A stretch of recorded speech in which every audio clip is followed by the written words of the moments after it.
దేవుని సన్నిధిలో ఈ భారమంతా కుమ్మరించి, దేవా నా బిడ్డలను బాగు చేయి ప్రభువా, దేవా నా బిడ్డలను సరి చేయి ప్రభువా, దేవా నా బిడ్డలను రక్షించు ప్రభువా, నా బిడ్డలకు ఆరోగ్యంను దయచేయి ప్రభువా, నా బిడ్డల భవిష్యత్తును మార్చు ప్రభువా అని మొర్రపెట్టే తల్లిదండ్రులుగా ఉండాలని ఆయన కోరుకుంటున్నాడు.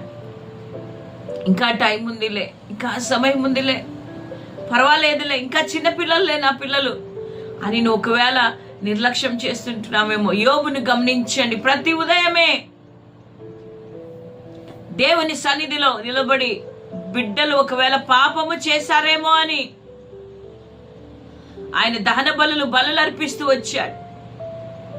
ఈరోజు నీ బిడ్డల కొరకు నువ్వు ఏం చేయగలుగుతున్నావు? మంచి